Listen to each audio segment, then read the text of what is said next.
Hi, I'm John Howard. I'm lead game designer on Halo. And I'm Jaime Griesemer, and I'm a designer. And we're just going to talk to you a little bit about what's going on here, why we think this game is fun, why it's cool. So these scenes are all from the first level, which is also the tutorial. So what you have right now is the technicians that woke you up from cryo sleep are teaching you about your energy shields and helping you figure out your controls, and it's all done within the context of the story, so it's a smooth transition. And it also doesn't last very long because almost immediately things go bad and the Covenant start attacking and they start killing off the people who are trying to help you, and then you're kind of on your own. Yeah, Jamie has a good point. We wanted to get you right into the action, right into the game, so what really feels like a training, what feels like, oh, this is how you use the game, only really happens in that first part, but throughout the first mission, in fact throughout the entire game, there's always that stuff going on because there's so much stuff to do in Halo, because you can drive vehicles, because you can walk around stealthily, because you can use so many different weapons, so many human weapons, so many Covenant weapons, and there's so many different types of environments, so many different types of enemies that you're always constantly learning. So even at the end of the game, there's always new stuff going on. So throughout this mission, as you're progressing through, the ship is taking more and more damage, and your screen will shake more often, and things start falling and exploding, and eventually the ship is just coming apart, it seems, right before it crash lands on Halo. Yeah, one of the things that's going on in this mission is the Covenant, this superior alien race who's been chasing humanity through the galaxy and destroying all of our civilizations and outposts, has come upon the ship that you're on, the Pillar of Autumn. And your goal is to get the shipboard AI, which knows the location of Earth, which is the most valuable piece of information the humans have, to take her and to get her off Halo. So you guys escape in an escape pod like this one and crash land somewhere on Halo. And the first part of the game is about finding the rest of the human survivors and getting them with you. So you have all sorts of cool Marines and people to have combat with. And this is your first actual glimpse of Halo. We wanted to show the coolest parts of Halo first, and so we've got the 1,000-foot cliffs and the incredible sky with the ring up there in the distance, but almost immediately before you really get a chance to sightsee, the Covenant are on top of you. The vehicle you just saw there is a Covenant dropship, and one of the challenges we face is obviously we do interior environments and we do exterior environments. One of the challenges with exterior environments is unless you populate the whole exterior with bad guys, you need a way to bring in more bad guys. You can't have guys running over the terrain for 45 minutes coming to finally reach you. So human dropships and Covenant dropships are a way for us to reinforce a battle from either side and to mix things up and to surprise you as you go through the game, and it makes stuff a lot of fun. So here's one of our friends, another one of the Covenant. This is the Grunt, who is affectionately cannon fodder. We're gonna waste a couple of them here, waste a couple of elites with the turret. Now you saw the elite was trying to get in that turret himself, but then the player jumped in and used it against him. That's one of the themes in Halo, is taking enemy weapons and using them against them, effectively or ineffectively. That's right. It's like taking your little brother's hand and making him hit himself with it. It's a lot of fun.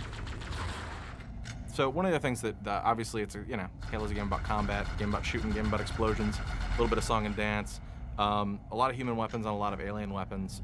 One thing we really wanted to do with the weapons in Halo, we didn't want to make, most games have a scale of weapons. Every weapon is better than every other weapon. That's not true in Halo. In every situation, there's always an ideal weapon. It may not be the one you're carrying right now, but every time there's a place, the last mission in the game even, in places in later missions, and all the time in multiplayer, where you're like, oh, geez, I wish I had the pistol, or I wish I had the enemy plasma rifle. Always there's a situation where you want different tools. And you can definitely see the different personalities in this situation.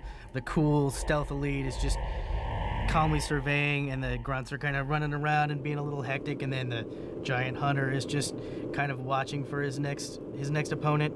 Yeah, the hunter is still truly scary. Haven't worked on this game for a long time now. The hunter is someone I still truly fear for many reasons. I mean, you see that we're just laying into him right here, and yeah, he doesn't care. He doesn't care at all. He's gonna whip our ass. So this is again outside. This is actually a beautiful environment. One of my favorite environments is snow environment. Taking care of a little business with the elite. We're back to the Marines here. If you want to talk about that, Jamie. One of the things we really focused on in Halo is combat with the AI and not just against the AI. So you can see the Marines are helping you out. Sometimes you follow them like you saw from the first mission, and sometimes they follow you and try to help you achieve your objectives. Yeah, so obviously more weapons, sniper rifle, the ice. Actually, one of the cool things with all these different vehicles is you pick up like something like the Ghost or the Warthog, which is the human Jeep with the chain gun on the back. You load the Marines into that. They're weapon ass. You hit across the ice. You take too hard of a turn. You slide into a wall and tumble the vehicle, and they all go flying out. And then the AI, the Marines, are smart enough to go, hey, I need to be back in that Jeep. And as soon as you right the Jeep, they get right back in it with you. This is an example of the enemy using vehicles against you. That's a mortar tank, and this is a Covenant dropship, and it's just dropped 2 Covenant Ghosts, and they use vehicles extensively. And a lot of the fun of the game is to take that charge of the vehicle and take the guy out that's driving it, and then steal it yourself. If we weren't pasting that guy with a rocket launcher, if we would have just hit him with a grenade and sort of glanced him and flipped the vehicle over, you would have seen the same thing where the elite would have gotten tumbled out of his vehicle, fired at you as he ran back to his vehicle, and then tried to hop back in it and use it against you. None of that stuff is scripted or pre-planned. It's all just how the AI knows how to use the environment, how to use the tools that they have against you. This is a great example of an outdoor battle. It ranges across an entire canyon floor. It's a giant terrain, plenty of vehicles, lots of guys. All in the same area, part of the same giant battle. Yeah, this is another one of the human vehicles. This is the Scorpion tank, which is a giant badass tank that we're using to just punish little grunts. That right there is what Halo is all about. It's all about using a giant tank to pound one tiny little grunt and throw him through the air. One thing you didn't see there is the giant turret also has a machine gun on it, so you can be safely cozied in your tank, and while you're waiting for the next round of the master shell to reload, to fire off some machine gun rounds and provide some additional covering fire. And what you see right there is you're driving a tank inside of a huge structure, and it's a massive, epic undertaking, and that's really Halo.